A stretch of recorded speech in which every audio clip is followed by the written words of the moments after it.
Des femmes comme vous, c'est un balado destiné aux femmes épanouies de 50 ans et plus. Plongez dans l'univers captivant des animatrices Carole et Vicky. Avec des sujets sensibles, touchants, sérieux ou cocasses, explorez avec elles et leurs invités passionnants des thèmes riches et diversifiés dans une ambiance chaleureuse où l'ouverture d'esprit et le plaisir sont au rendez-vous.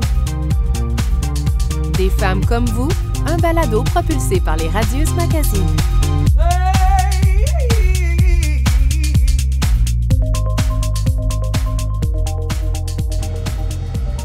Bienvenue à vous qui nous regardez à la télévision, à Nous TV, ou encore à ceux qui nous écoutent en train de faire je ne sais trop quoi, parce que c'est ça l'histoire des balados, c'est qu'on écoute ça en faisant toutes sortes de choses ou rien.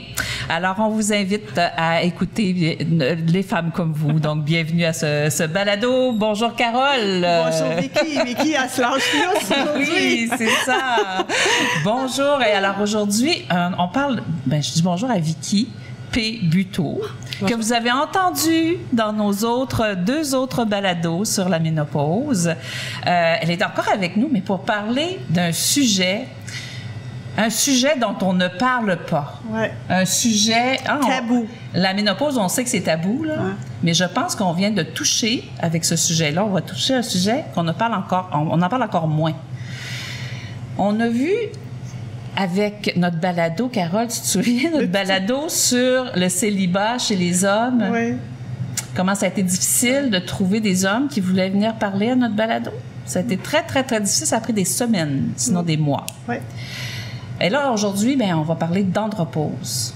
Et puis, Vicky, je te représente à nouveau, là, Vicky Buteau, infirmière avec le docteur Marie-Josée Dubois à Sherbrooke, une clinique, dans la clinique de médecine en santé. C'est ça, médecine et santé globale. Voilà, c'est comme ça qu'il faut le dire. C'est notre deuxième balado aujourd'hui, il faut dire. Oui, c'est ça. C'est ça.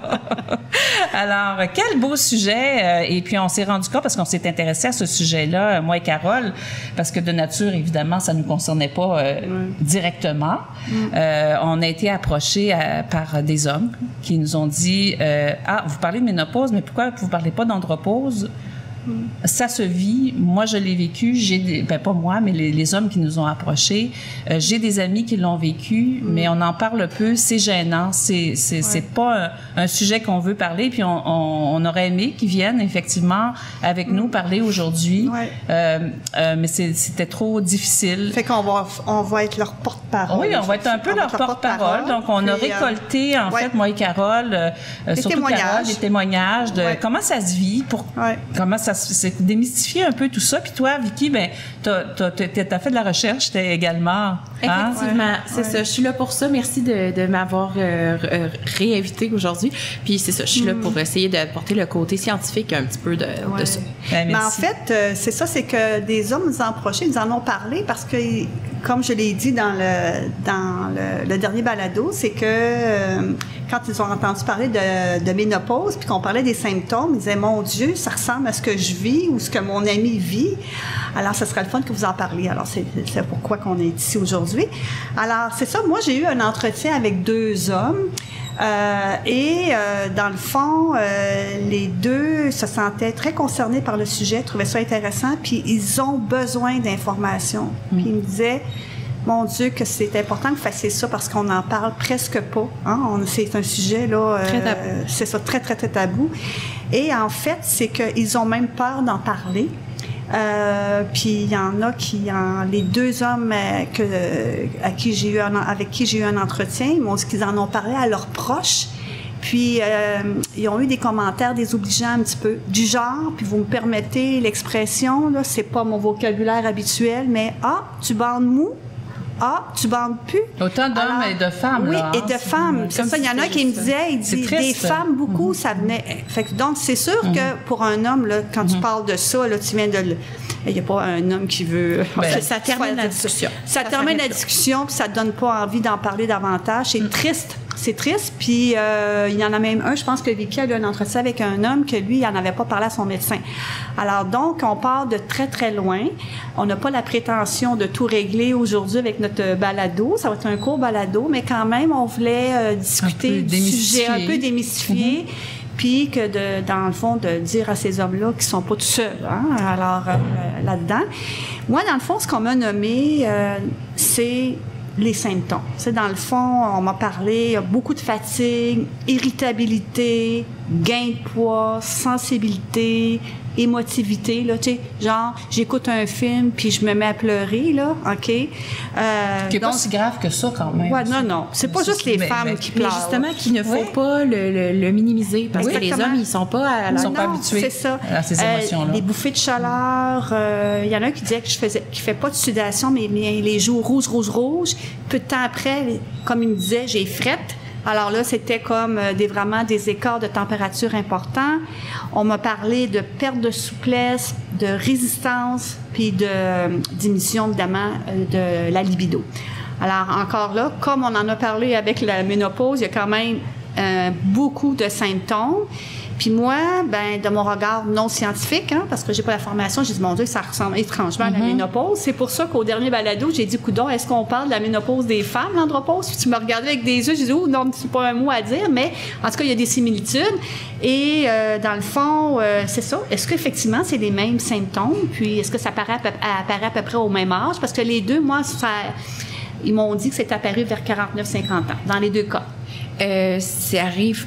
Oui, les symptômes se ressemblent beaucoup, là. La fatigue, l'irritabilité, gain de poids, sensibilité, larmes à l'œil, perte de concentration, perte de souplesse, diminution de libido. On est dans le même On est dans un autre dérèglement hormonal. Ouais. Exactement. Par contre, ça arrive plus graduellement chez l'homme. Okay. Les hommes en parlent très peu. Ouais. Il y a même des études là-dessus qu'il y a à peu près 25% des hommes au maximum qui se sentent assez interpellés pour en parler à leur médecin. Et même dans les lignes directrices, c'est mentionné que les médecins sont pas à l'aise avec ça, puis que les hommes sont pas à l'aise d'en parler. Fait que on le sait que les médecins sont pas à l'aise parce qu'ils connaissent moins les symptômes, connaissent moins la matière. Ça crée en fait, les études vont pas nécessairement jusque là, mais ça crée un malaise. Deux hommes parler d'érection, c'est pas toujours facile, de ça, parce que oui, bien sûr, un impact de la libido, un impact aussi sur les érections. L'ego qui entre en ligne de compte. Alors une gêne là, qui est certainement là. Puis si on veut des dosages, il y aurait 4 à 12% des hommes chez qui ça arriverait entre 50 et 59 ans, 9 à 23%. Donc, il y a quand même une grande variabilité, là. Chez les hommes, ça arriverait entre 60 et 69 ans, puis il y aurait 28 à 49% des hommes qui ressentiraient des symptômes après 70 ans. Donc, c'est vraiment graduel. C'est tardif quand même, l'âge moyen, c'est entre 40 et 60 quand même. Okay. Mais c'est plus graduel. C'est moins direct. Contrairement aux femmes. Aux femmes, c'est ça que tu veux dire. Drastique. Ouais. Effectivement, les femmes, on leur sent plus intensément d'un coup. Ouais. Les hommes, ça va être plus graduel. Mais les symptômes sont les mêmes, puis ça peut être important aussi là, chez l'homme. C'est juste qu'ils sont encore là, c'est très, très tabou. Ils sont pas à l'aise d'en parler. Puis surtout, c'est des sujets très sensibles là, de parler de ça. Mais c'est important parce que oui, il y a des solutions qui peuvent aider. Puis ça... Il y a beaucoup, on en a parlé quand même un petit peu plus ça, de la santé mentale chez les hommes. On le sait que les hommes sont plus à risque de suicide, sont plus à risque de faire des dépressions et de ne pas en parler, de ne pas aller chercher de l'aide. Et l'andropause va souvent apporter des changements d'humeur, incluant des symptômes dépressifs, mais aussi peut être l'irritabilité ou l'anxiété aussi. L'homme à qui j'ai parlé, effectivement, lui, ça a été vraiment un état dépressif. Un état où...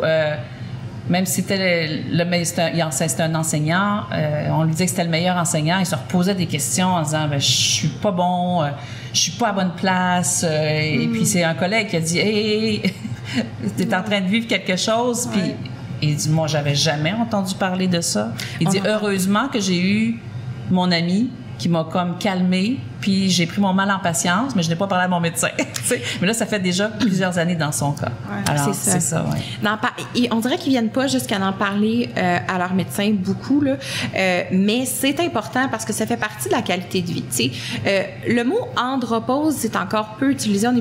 Au niveau médical, on dit beaucoup plus hypogonadisme tardif. Donc, hypogonadisme, ça veut dire que les gonades, donc les testicules chez l'homme, font moins d'hormones. Produisent moins donc, de l'hormone étant la testostérone. Okay. Et ils produisent moins, mais ça peut arriver tôt pour plein de raisons et ça peut arriver plus tard pour plein de raisons, incluant l'âge. Mais il y a aussi beaucoup de choses à éliminer avant d'arriver à un diagnostic d'andropause. Si quelqu'un fait de l'apnée du sommeil à cause de son poids ou simplement, des fois, on ne sait pas exactement pourquoi, ben ça va souvent diminuer la production de testostérone. Donc, ça vérifie aussi avant d'aller remplacer.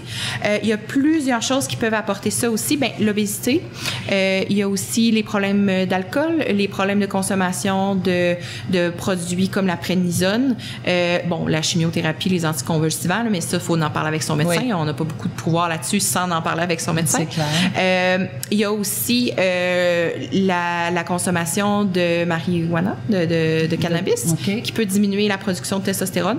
Donc ça, c'est des choses qui sont réversibles. Donc, il faut y penser aussi là, à regarder les causes réversibles avant de conclure que c'est l'andropause, surtout quand que ça arrive plus jeune. OK. Puis, est-ce qu'il y a un traitement, comme à l'instar là, des femmes pour la ménopause? Est-ce qu'il y a des traitements pour... Oui, bien sûr. Encore là, comme chez la femme, l'étendard, qu'est-ce qui semble fonctionner le plus, c'est l'hormonothérapie de substitution. Donc, chez la femme, c'est l'estrogène et la progestérone qu'on va aller remplacer à la ménopause. Chez l'homme, c'est remplacer la testo. Donc, la testostérone, on peut la remplacer de différentes manières. Il y a des gels, il y a des injections, il y a aussi... il y a des formules par la bouche qui sont, somme toute, moins utilisées, mais il existe quand même. Et il y a des timbres, et il y a même un gel qui se met dans le nez, qui est très efficace, mais n'est pas sur le marché depuis un petit bout. Mais je t'écoute, là, ils ont beaucoup plus de... Tu sais, nous, c'était par voie orale ou un gel transdermique, tu disais, mais eux, des injections, des timbres dans les narines, nous, on n'a pas ça, là? Non. Ben, les injections chez la femme, il y en existe, mais c'est pas utilisé beaucoup, là. Mais oui, ils ont un petit peu plus... il y a plus peut-être de compagnies pharmacologiques intéressées à en développer. J'extrapole, je sais pas, mais oui, ils ont un petit peu plus d'options. Ben, c'est sûr que, tu sais, quand on parle de testostérone, contrairement aux femmes, tu sais, aux femmes, on a parlé, là, il y a d'autres hormones, hein? On a d'ailleurs aussi de la testostérone, hein? On a une baisse de testostérone également chez la femme, mais chez l'homme, ça égale pas mal quand on parle de testostérone à virilité. On parlait tantôt d'érection, là, mais de virilité de façon générale. De vitalité aussi. Donc, évidemment, c'est un sujet sensible et c'est un sujet, comme tu parles, il y a peut-être des gens au niveau pharmaceutique. Donc, on ne parle pas nécessairement d'andropause, mais de baisse de libido, de baisse de testostérone. Oui, c'est ça. Qu'on n'associe pas nécessairement au mot ou à la terminologie andropause, c'est ça. Puis même dans la littérature, c'est souvent plus utilisé la baisse de testostérone parce que comme c'est graduel, il y a des hommes que ça va être beaucoup plus tard que ça va arriver. Donc c'est pas marqué comme chez la femme. C'est plus graduel en fait. Ça peut être très marqué, mais ça va arriver plus graduellement. Parce que tu vois, parmi les témoignages que j'ai recueillis, il y en a un, ça fait 10 ans à peu près, qui vit avec ça. Puis il y a vraiment des symptômes, des symptômes aigus quand même là. Puis il a commencé par consulter son médecin, puis là il voyait qu'il pouvait pas rien faire. Il l'a dirigé vers un neurologue. Et par la suite, lui, il a été plusieurs années, si ma mémoire est bonne, avec lui. Puis à un moment donné, il voyait qu'il a commencé à lui justement prescrire là, de la testo, comme tu dis. Et ça paraît que pour les intimes. Oui, pour les intimes. La testostérone. Oui, c'est ça. Dans un 5 à 7, ça se place bien. Ben, même les hommes, ils nous disent je veux de la testo, tu sais, fait qu'ils sont quand même habitués quand même. C'est facile à avoir. Oui, la testo, c'est plus facile. Puis après, en fait, puis là, quand il voyait qu'il n'y avait pas encore vraiment les résultats désirés, il l'a envoyé vers un endocrinologue. Et je lui ai demandé, est-ce que, dans ces 10 ans-là, est-ce que tu as eu un diagnostic comme quoi tu avais l'andropause? Il dit non, ça n'a pas été nommé du tout. Ça se diagnostique pas comme ça. On diagnostique justement une baisse de testostérone, puis on vérifie, y a-t-il d'autres causes, comme je disais, de l'apnée du sommeil, de la consommation, des choses comme ça, ou est-ce que c'est vraiment primaire ou secondaire, comme deux types d'hypogonadisme, mais ça se mesure dans le sang, ça. Ça se mesure dans le sang. On mesure la testostérone dans le sang et on mesure aussi à plus qu'une reprise, puis on mesure la quantité de testostérone qui est dite biodisponible, donc qui est utilisable dans le corps. OK. Il y a différentes causes associées. Des fois, on le sait pas. Des fois, on trouve pas la cause. Puis d'autres fois, il y a d'autres causes au niveau hormonal, les surrénales, tout ça, qui peuvent embarquer là-dedans. Donc, le spécialiste de la testostérone ou de l'appareil génital masculin, c'est l'urologue. Comme la femme, c'est la gynécologue. Okay. Chez l'homme, c'est l'urologue. Ah, okay. Donc, si le médecin de famille n'est pas habilité à faire les dosages, souvent, ils sont plus habilités à faire les dosages chez les hommes que chez les femmes, mais c'est parce qu'il y a moins de variations. Ouais. Chez l'homme, c'est à tous les jours, il y a un pic de testo le matin. De là, les érections matinales. Oui, okay? Mais chez la femme, c'est très variable. Pareil, okay? Donc, c'est plus facile un peu de faire des prises de sang chez l'homme parce que peu importe quelle journée qu'on va le faire, ça va être un petit peu plus facile. Il faut la faire au bon moment, à jeun, le matin, tout ça. Mais quand même, c'est plus facile. Et donc, ils vont faire les prises de sang, ils vont se rendre compte que la testo est basse. Mais après ça, on tombe dans pourquoi elle est basse. Puis, comment on la remplace, puis chaque personne va réagir différemment. Donc, la testo injectable a certains avantages, est moins chère, mais il faut se piquer. Il y a des hommes que déjà là, je me piquerai pas. Ouais. Et faut quand même la mettre des fois 1 à 2 fois par semaine. Et ça il y a un pic la journée qu'on le met, mais après ça, ça diminue. Quand on est en gel, l'avantage, c'est d'en mettre à tous les jours. Donc, on a quelque chose qui est plus stable à tous les jours. En patch, un peu la même chose. C'est un peu tout le temps. Donc, j'imagine que des gens ne réagissent pas de la même façon, là, une patch versus le gel. Là, même chez la femme, c'est pas pareil. Là. C'est pas pareil. L'absorption est différente dépendamment du type de peau. Donc, il y a quand même des essais qui sont à faire. Généralement, on va aller voir le médecin de famille. Il va nous essayer une coupe d'affaires parce que c'est plus facile. Il y a un petit peu moins, certains moins risques. En fait, il y a moins de peur parce qu'il n'y a pas eu l'étude de White pour les hommes. Ça, il y a un peu moins de peur. Okay. On parle quand même de certains risques. Le risque que le sang devienne trop épais. Donc, ça augmente le risque cardiovasculaire. Donc, il faut faire attention à ça. On va surveiller ça. Puis le risque que la prostate devienne plus grosse. Aussi. Donc, on surveille ça aussi. Donc, c'est des choses qui vont être surveillées. Mais tu sais, on a moins peur. L'ostéoporose, je t'entendais dire ça? La testostérone, il y a certaines études qui démontrent que ça fait une prévention au niveau de l'ostéoporose. Okay. Donc, c'est un peu la même chose que l'estrogène chez la femme, mais c'est un peu moins répandu, mais quoique ça, on le sait, puis tout le monde est comme d'accord avec ça. Fait que dans le fond, les hommes là, qui sont aux prises avec les symptômes qu'on a, puis disons qu'ils vont consulter parce que disons que ça les gêne dans leur quotidien. Parce que j'imagine qu'un homme qui va consulter pour les symptômes qu'on a évoqués, c'est probablement parce que ça le gêne vraiment là, pour qu'il aille voir le médecin pour ça. Hein? Alors, ils vont faire différentes vérifications. Puis si effectivement prise de sang, ils notent qu'il y a une baisse de testostérone. Oui. Je l'ai dit lentement pour être sûr de ne pas me tromper. Eux, c'est pas compliqué là, de se faire prescrire cette hormone-là. Contrairement à nous, d'après ce que j'entends, là, nous, qu'il y a des... Ouais, OK. Ça peut quand même être un peu compliqué. Ça dépend, c'est pas tout le monde qui est à l'aise. Puis, mais davantage, c'est que c'est facile. Ben pas c'est facile, mais au pire, ils vont référer en urologie. OK. Puis l'urologue va la prescrire, la testo. Fait que c'est un petit peu plus simple que la femme parce qu'il n'y a pas de avant puis après, il n'y a pas de pré-méno, méno. Mais reste que les symptômes sont là, les symptômes sont importants. C'est important de ne pas hésiter à en parler avec son médecin.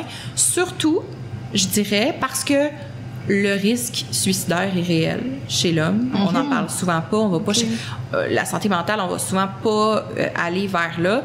Quand il y a des symptômes de dépression ou d'émotivité ou d'anxiété, puis on sent que ça marche plus dans notre vie, c'est important d'en parler à son médecin. Ça se peut qu'il prescrive des antidépresseurs, là, il va faire son évaluation, mais ça se peut aussi qu'il vous parle de testo et d'antidépresseurs. Les deux ensemble. Donc, c'est un facteur qui est quand même important d'y penser.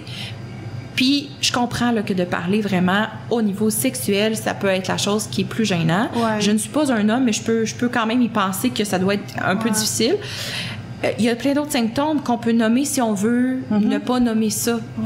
La fatigue, la diminution de résistance après, d'endurance là, à l'effort, s'endormir, être fatigué. Des fois, il y a des problèmes un petit peu après à la digestion. Donc, oui, il y a la libido. Oui, c'est un facteur important. Mais si on est plus gêné, bien, il y a plein d'autres symptômes qu'on peut énumérer.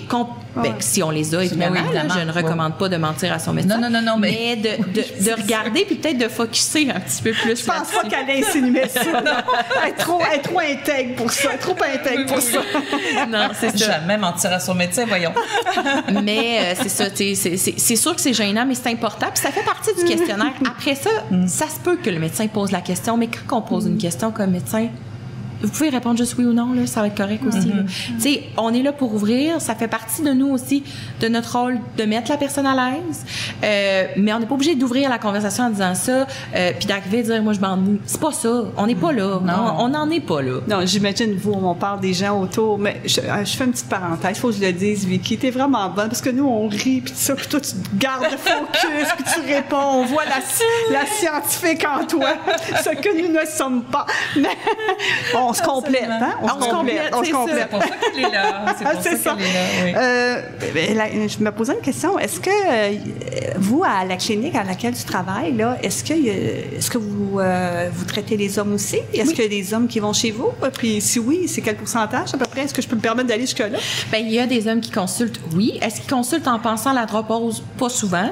Okay. Souvent, c'est des hommes beaucoup plus âgés qui finissent à penser à ça. Okay. Puis je dis beaucoup plus âgés, en fait, c'est que on a beaucoup d'hommes dans la trentaine, quarantaine qui viennent, mais ils pensent pas à l'andropause ou à la testostérone, ils pensent plutôt à une diminution de vitalité ou santé mentale, tout ça.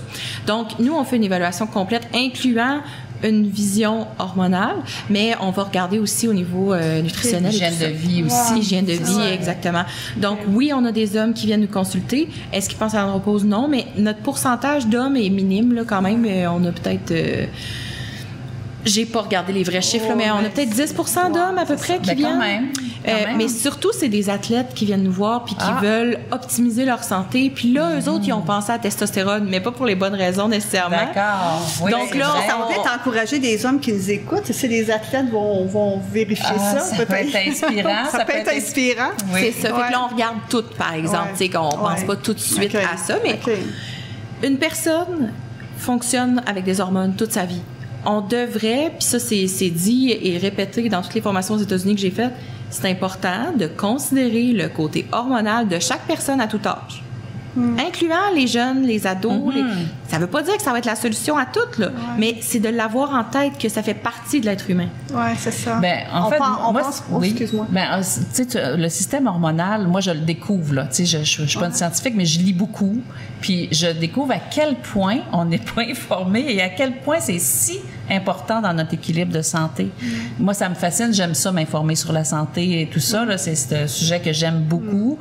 Mais je suis toujours impressionnée de voir à quel point ça a des interférences dans tout ton système, que tantôt tu parlais de digestion, au niveau des surrénal, au niveau, donc tout ça est rattaché. C'est vraiment, moi je l'imagine comme un peu un écosystème. Je sais pas si c'est... On est vraiment un écosystème, c'est ça la vision holistique. Mais donc chaque personne est comme ça, mais nos hormones influencent plein de choses. Ils s'influencent entre elles et sont influencés aussi par... Sont complémentaires aussi. Oui, sont complémentaires.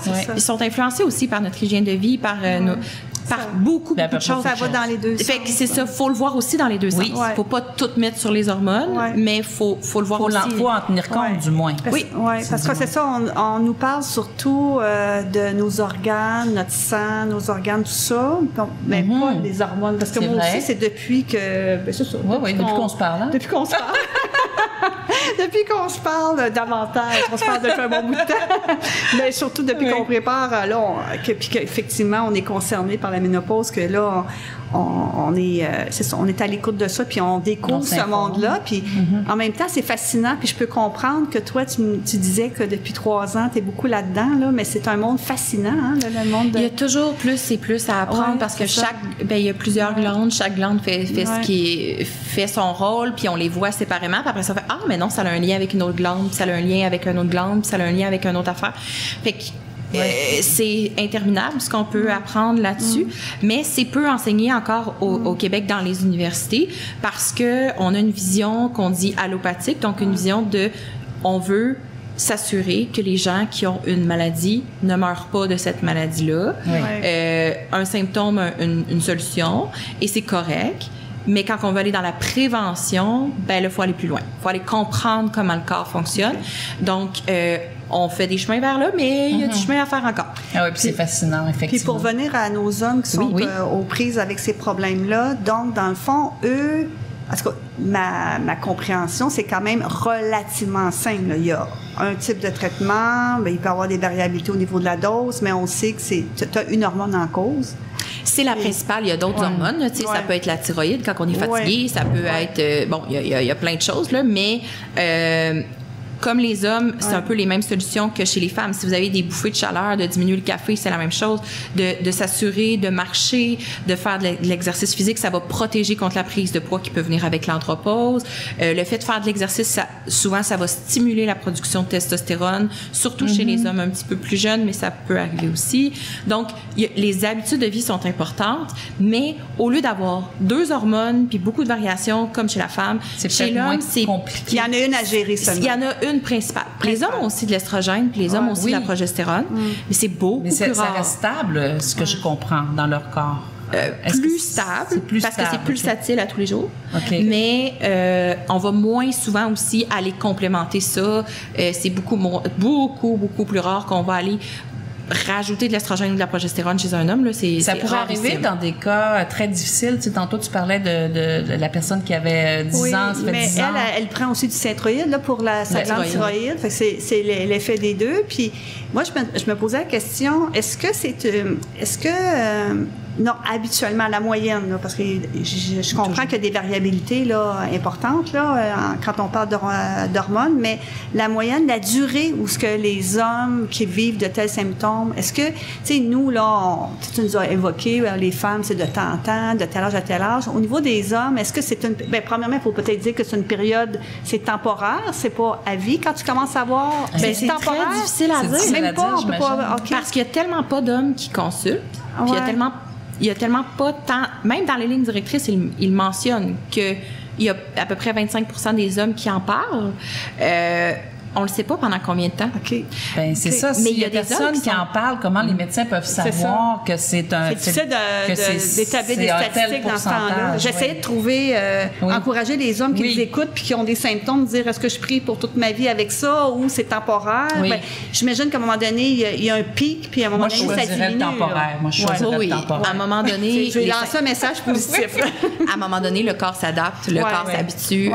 Puis, on apprend aussi à vivre avec certains symptômes. Puis le côté plus intense passe. Par contre, le risque d'ostéoporose est là chez l'homme aussi quand il manque de testo. Mais l'avantage ou le positif chez l'homme, c'est que des fois, ça va arriver beaucoup plus tard. On entend Robert De Niro qui vient d'avoir un enfant à 79 ans. Là. Fait que, visiblement, il en fait encore de la testo. Là. Fait que, parce qu'il il avait peut-être congelé ses... Ah, là, je sais pas. J'ai pas regardé. Mais il y a des hommes qui ont des enfants tard, donc qui ont de la testo plus tard, parce que s'ils n'ont pas de testo, ils ne peuvent pas faire de spermatozoïdes comme il faut pour pouvoir avoir des enfants. Donc, ça peut arriver plus tard, mais ceux qui ont des symptômes et qui ressentent et qui sont... Consultez votre médecin. Vous pouvez essayer de la tester. Il y a certaines contre-indications, là, surtout au niveau cardiovasculaire, mais il y a de l'espoir. C'est un peu moins compliqué que la femme. N'hésitez pas à en consulter. Travailler en santé globale. Puis est-ce que tu peux prendre ça à vie ou ou c'est pas... Il n'y a pas de consensus sur la durée du traitement. Tant et aussi longtemps qu'il y a des symptômes, on peut en prendre, mais souvent, les hommes, à un moment donné, vont arrêter parce qu'ils ont trop de libido, puis là, leur femme ne suit plus. Il y a ce genre de choses-là qui apparaissent puis parfois. Les problèmes érectiles se règlent quand ils commencent à prendre des hormones? En fait, ça fait partie des symptômes qu'on veut améliorer. Oui, il peut y avoir une amélioration. Ça n'est pas dans tous les cas, mais il y a plein de choses maintenant, là, pour les hommes, il existe plein de choses. Je n'irai pas jusque-là parce que ça peut être encore plus gênant, là, mais il existe même des injections qu'on peut faire directement dans la verge pour faire des érections. Tout existe. Ça doit faire bobo, ça. Il y a vraiment beaucoup de choses qui existent pour les hommes. Oui, c'est ça. Donc, il y a d'autres points. Ben, c'est pour quand même encourager les gens parce que c'est tellement important, tu sais, pour eux. Est-ce qu'on peut dire, est-ce qu'on peut dire minimalement si les hommes, par exemple, à partir de 45, 50 ans, éprouvent des symptômes dont on les a nommés, on en a nommé plusieurs aujourd'hui, de pas se gêner puis de dire c'est peut-être libre. Même si on dit pas le mot andropause, c'est pas grave, là, on s'en fout un petit peu, là, dans le fond. Le but, c'est d'être bien, d'aller chercher de l'aide pour être bien. Donc, oui, ces symptômes-là peuvent être liés, dans le fond, ce qu'on dit à une baisse de la testostérone. À partir de 50, à partir de 45, peut-être même, je sais pas. Ben, c'est ça, selon les pourcentages, ça serait à partir de 42. Bon, même plus jeune. Donc, on peut se questionner déjà à partir de là. Donc, ça, c'est déjà un plus. C'est pas à 70 ans, là. Donc, ça peut être dans la quarantaine et puis de plus rarement, mais oui. Oui. Mais déjà, si les hommes commencent à en parler un petit peu à leur médecin, on va peut-être commencer à comprendre qu'est-ce qui se passe, puis peut-être régler certaines problématiques. Tantôt, tu parlais de suicide, de dépression et tout ça, c'est quand même majeur. C'est majeur. C'est pas banal. Là. Mais c'est ça, tu sais, puis ce qu'on espère avec ce court balado-là, parce que normalement, on jase un petit peu, c'est de peut-être une petite bougie d'allumage, puis ça s'appelle « Des femmes comme vous », notre balado. Bon, c'est sûr qu'il y a peut-être une majorité de femmes qui nous écoutent, mais il y a des hommes qui nous écoutent aussi, mais les femmes qui nous écoutent, là, ils ont des conjoints aussi, Puis donc si c'était ça aussi notre intention, si elles disent mon Dieu, moi mon amoureux ou mon compagnon de vie, peu importe vit ces difficultés-là. c'est ça, vit ces difficultés-là, ben elle peut lui dire regarde, écoute ça, puis tu sais si on peut juste, c'est ça notre souhait dans le fond d'éveiller un petit peu cette conscience-là, si je peux dire là, puis encore là, j'imagine que si quelqu'un ressent ces symptômes-là, puis c'est assez aigu, d'aller consulter son médecin, puis après... c'est pas obligé d'être super aigu. Juste de poser la question. Au pire, on va trouver autre chose. Là. Ou que je sens que j'ai des changements chez moi, etc. Bon. Ça peut être l'apnée du sommeil, c'est important aussi. Chez les hommes, il y en a beaucoup. Et ça peut être d'autres choses, mais c'est important de consulter. Puis mon message, souvent, vous me le demandez, pour les hommes, ne restez pas seul avec ça. Votre médecin est la personne tout désignée pour poser la question. C'est gênant. Prenez un grand respire avant de rentrer, puis gênez-vous pas. C'est important d'en parler, puis c'est la personne à qui en parler, puis il va vous référer aux besoins, mais il y a des ressources.